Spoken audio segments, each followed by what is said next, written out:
කොහොමද පාඩම් කරන දෙයක් හරියට මතක තියාගන්නේ? මේක අපි හැමෝටම තියෙන ප්‍රශ්නයක් නේ. සාමාන්‍යයෙන් පාඩම් කරන එකටත් විවිධ ක්‍රමවේදයන් තියෙනවා, ටෙක්නික් තියෙනවා. අද මම කතා කරන්න බලාපොරොත්තු වෙන්නේ ඒ අතරින් තියෙන ප්‍රධානතම ටෙක්නික් තුනක් ගැන. ඉතින් අපි කතා කරමු ඒ ප්‍රධාන ටෙක්නික් තුන මොනවද කියලා. පළවෙනි ක්‍රමවේදය තමයි ප්‍රැක්ටිස් ටෙස්ටිං. මේකදී සාමාන්‍යයෙන් අපි කරන්නේ අපි මොකක් හරි පාඩමක් පාඩම් කරලා ඉවරුනාට පස්සේ අපි ඒකට අදාළව ප්‍රශ්නාවලියක් නිර්මාණය කරනවා. උදාහරණයක් විදිහට ඔයා හිතන්න ඔයා ආමාශය ගැන පාඩම් කරා කියලා. ඊට පස්සේ ඔයා ඒ ආමාශයට අදාළව ප්‍රශ්නාවලියක් නිර්මාණය කරනවා. මොකක්ද ආමාශය කියන්නේ? ආමාශයේ ව්‍යුහය කොයි වගේද? ඊට පස්සේ ආමාශයේ තියෙන ස්තර මොනවද? ඒ ස්තරවල තියෙන ග්‍රන්ථි මොනවද? ඒ ග්‍රන්ථි වලින් ශ්‍රාවය වෙන එන්සයිම මොනවද? ඒ එන්සයිම් වලින් කරන කෘත්‍යය මොකක්ද? ඒ විදිහට ඔයාට ප්‍රශ්නාවලියක් නිර්මාණය කරන්න පුළුවන්. ඊට පස්සේ ප්‍රශ්න සෙට් එක නිර්මාණය කරාට පස්සේ ඔයාට දැන් අද ඒ ප්‍රශ්න ටික ඔයා නිර්මාණය කරලා ඉවරයි නම් ඔයාට පුළුවන් හෙට ඒක ආයෙම කියවලා බලන්න. ඒ ප්‍රශ්න ටික ආයෙ බලලා ඒකට ගැලපෙන උත්තර ටික ලියන්න. එහෙම නැත්නම් තව සතියකට විතර පස්සේ ඒකට ගැලපෙන උත්තර ටික නැවත ලියන්න හැකියාවක් තියෙනවා. මම ඔය ක්‍රමවේදය කරද්දී මම පාවිච්චි කරේ පුංචි ෆ්ලෑෂ් කාඩ් එකක් පාවිච්චි කරා. ඒ ෆ්ලෑෂ් කාඩ් එකේ මම ප්‍රශ්නේ ලියලා තියෙනවා. සාමාන්‍යයෙන් බස් එකේ යද්දී එහෙම නැත්නම් මට ෆ්‍රී වෙලාවක් හම්බුනොත් එහෙම මම ඒ ෆ්ලෑෂ් කාඩ් එක කියවනවා. ඒ ෆ්ලෑෂ් කාඩ් එක කියවලා ඒකේ ප්‍රශ්නේ ලියලා තියෙනවානේ. ඒ ප්‍රශ්නෙට දාලා උත්තරේ මොකක්ද කියලා මම හිතනවා. අන්න ඒ විදිහට ඔයාට පුළුවන් ඔයාගේ මතකය නැවත නැවත ආවර්ජනය කරන්න. ඇක්ටිව් රීකෝලින් එකක් කරන්න.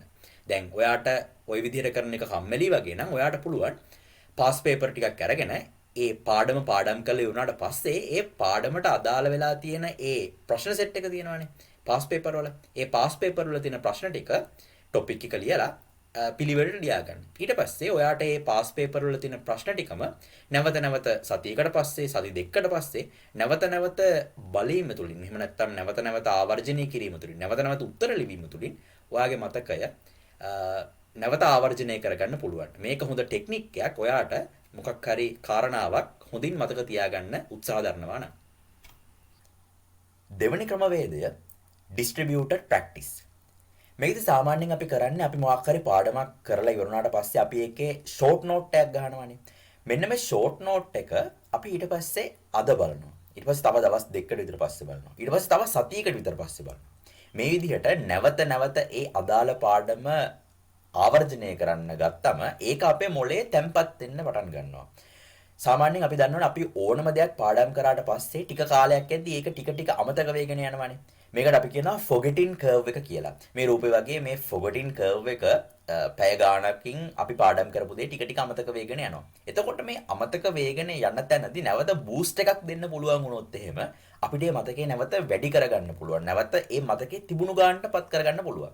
මේ විදිහට අපි දීර්ඝ කාලයක් බූස්ටිං කරගෙන යනකොට අපේ මතකය දිගු කාලයක්ම අපේ මතකයේ රඳවා ගන්න හැකියාවක් තියෙන අදාළ පාඩම. ඒ ටෙක්නික් එක තමයි මෙන්න මේ distributed practice කියන ක්‍රමවේදය තුළදී අපි පාවිච්චි කරන්නේ. එතකොට සාමාන්‍යයෙන් මම මේක ප්‍රැක්ටිස් කරපු ක්‍රමය තමයි සාමාන්‍යයෙන් මම මේ ක්‍රමය පාවිච්චි කරේ ටිකක් සංකීර්ණ පාඩම් වලට. එහෙම නැත්නම් එච්චරකට සෙට් වෙන්නේ නැහැ වගේ තේරෙන නිකන් කම්මැලි වගේ හිතෙන පාඩම් වලට. දැන් කම්මැලි කියලා මට ඒක අතාරින්න බෑ මොකද අනිවාර්යෙන්ම එක්සෑම් එකට අහන්න පුළුවන්නේ. ඒක නිසා මම කරපු වැඩේ තමයි මේ පාඩමක් ගත්තාම ඒක සංකීර්ණයි නම් එහෙම නැත්නම් මේක ටිකක් කම්මැලි වගේ නම් මුලින්ම මම කරන වැඩේ තමයි පුංචි කොටස් වලට මේ පාඩම වෙන් කරගන්නවා. උදාහරණයක් විදිහට ගත්තොත් එහෙම ඔයා හිතන්න ඔයාට පාඩම් කරන්න තියෙන්නේ මධ්‍ය ස්නායු පද්ධතිය. දැන් ඒක ලොකු පාඩමන්නේ. එතකොට මම කරන වැඩේ තමයි මධ්‍ය ස්නායු පද්ධතිය මුලින්ම ප්‍රධාන කොටස් වලට මට තේරුම් ගන්න පුළුවන් කොටස් වලට මම කඩනවා. මොකද්ද මධ්‍ය ස්නායු පද්ධතිය කියන්නේ? මධ්‍ය ස්නායු පද්ධතියේ දෙන කොටස් මොනවද? ඊට පස්සේ මධ්‍ය ස්නායු පද්ධතියේ දෙන කෘත්‍ය මොනවද? දැන් ඔන්න මම මේ කොටස් තුනට මේක වෙන් කරගත්තා. ඊට පස්සේ මම කරන වැඩේ තමයි පළවෙනි දවසේ මධ්‍ය ස්නායු පද්ධතිය කියන්නේ මොකක්ද කියන කාරණාව පාඩම් කරලා ඒකේ ෂෝට් නෝට් එකක් ගන්නවා. මධ්‍ය ස්නායු පද්ධතියේ ඩෙෆිනිෂන්ස් මොනවද? ඒ ඩෙෆිනිෂන්ස් වල තියෙන වැදගත් කරුණු මොනවද? මේ හැමදේම මම ඒ ෂෝට් නෝට් එකේ දාගන්නවා. දැන් දෙවෙනි දවසට ගියාට පස්සේ දෙවෙනි දවසේදී මට බලන්න තියෙන්නේ මධ්‍ය ස්නායු පද්ධතියේ කොටස් මොනවද කියලානේ.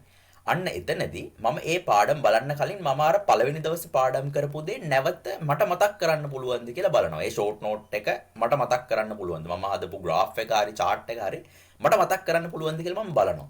ඒක පාඩම් කරන්න පුළුවන්, ඒක මතක් කරගන්න පුළුවන් නම් තමයි මම දෙවෙනි දවසේ අර මධ්‍ය ස්නායු පද්ධතියේ තියෙන කොටස් මොනවද කියන එක පාඩම් කරන්නේ. දැන් හිතන්නකෝ පළවෙනි දවසේ දෙවෙනි දවසේ දෙකේදී මම පාඩම් කරපුවා දැන් ඔන්න මම මතක තියාගත්තා ෂෝට් නෝට් එකක් ගහගත්තයි කියලා. තුන්වෙනි දවසට යනකොට මට බලන්න තියෙන්නේ මධ්‍ය ස්නායු පද්ධතියේ තියෙන කෘත්‍ය මොනවද කියලානේ.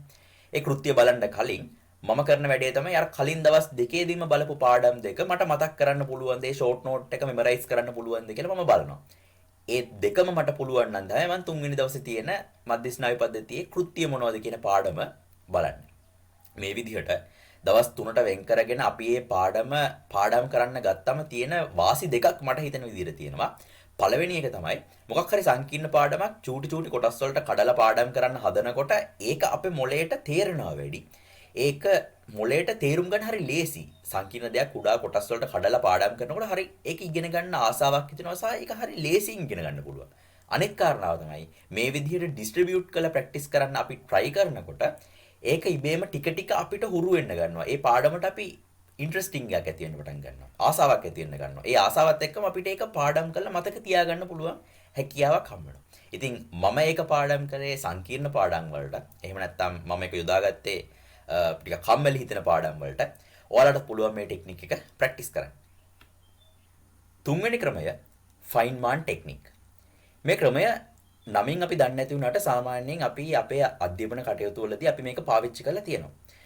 සාමාන්‍යයෙන් අපි ඔය කියන්නේ අපිට මොකක් හරි මතක හිටින්නේ තව කෙනෙක්ට ඉගෙනුවොත් තමයි. අන්න ඒ වගේ කියලා කියන්නේ. අන්න ඒ වගේ කාට හරි අපි මේක උගන්වනවා වගේ කරද්දී අපිට මතක හිටිනවයි කියලා අපි දන්නවනේ. අන්න ඒ ක්‍රමයම තමයි අපි මේ ෆයින්මාන් ටෙක්නික් එකේදී පාවිච්චි කරන්නේ. මේකෙදි මුලින්ම ඔයාට පාඩම් කරන්න ඕන දේ සම්බන්ධව හොඳ අධ්‍යයනයක් කරලා ඔයා ඒක මුලින්ම ඉගෙන ගන්න ඕනේ. ඔයා ඒක අධ්‍යාපනය ලබන්න ඕනේ. ඊට පස්සේ ඔයා ඒ ඉගෙනගත්ත දේ තව කෙනෙක්ට උගන්වන්න ඕනේ. ඒ උගන්වද්දී සාමාන්‍යයෙන් අපි හිතමුකෝ ඔයාගේ යාළුවෙක් වෙන්න පුළුවන්. එහෙම නැත්නම් ඔයාගේ අම්මයි තාත්තයි ඒක අහන් ඉන්නවනම් අම්මයි තාත්තට කියලා දෙන්න පුළුවන්. එහෙම නැත්නම් කවුරුවත්ම නැත්නම් ඔයාගේ කාමරේ ඔයාට පුළුවන් තව කෙනෙක් ඉන්නවා කියලා හිතාගෙන එයාට උගන්වනවා කියලා හිතාගෙන උගන්වන්න පුළුවන්. මෙන්න මේ විදිහට උගන්වගෙන යනකොට එක තැනකදී අපි හිර වෙනවනේ. හිර වෙන්න පුළුවන්. අනිවාර්යෙන්ම පාඩමක් කරගෙන යනකොට එක තැනකදී අපි හිර වෙන්න පුළුවන්. ඒ හිර වෙන්න තැනදී ඔයා දැනගන්න ඕන දේ තමයි ඒ හිර වෙන්නේ ඔයාට ඒ සම්බන්ධව ඒ අදාළ හිර වෙන තැන ගැන අයිඩියා එක ක්ලියර් නැති නිසා. ඒ කියන්නේ එතන ඔයාගේ දැනුමේ හිදසක් තියෙනවා. එහෙනම් ඔයා කරන්න ඕන දේ තමයි ඒ දැනුමේ හිදස පුරව ගන්න එක. එතකොට ඔයාට පුළුවන් ආපහු සැරයක් ඔයාගේ නෝට් එක බලන එක. එහෙම නැත්නම් ඒකට අදාළ වීඩියෝ එකක් බලන එක. ඒ වගේ මොකක් හරි රෙෆරන්ස් මැටීරියල් එකක් බලලා ඔයාට ඒ සම්බන්ධව දැනුම ෂාප් කරගන්න පුළුවන්. ඒ දැනුමට තියෙන හිදස පුරව ගන්න පුළුවන්.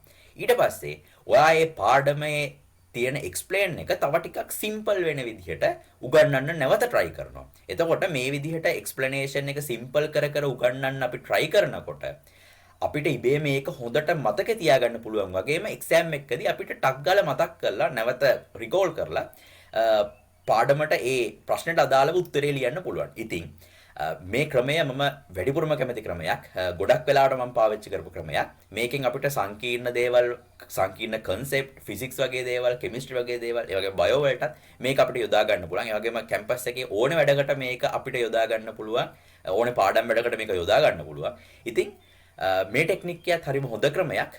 ඕගොල්ලන්ට පුළුවන් මේ ක්‍රමය try කරලා බලන්න. පාඩමක් මතක තියාගන්නවා නම් කරන්න ඕනේ ඉෆෙක්ටිව්ම මෙතඩ් තුනක් තමයි අද අපි වීඩියෝ එකේදී කතා කරේ. මේ වගේ ක්‍රම තව ගොඩක් තියෙන්න පුළුවන්. ඔයගොල්ලොත් දන්න ක්‍රම තියෙනවා නම් ඒවා කමෙන්ට් සෙක්ෂන් එකේදී කමෙන්ට් කරන්න. මේ වගේම තව වීඩියෝ කීපයකින් අපි ඉස්සරහට හම්බෙමු.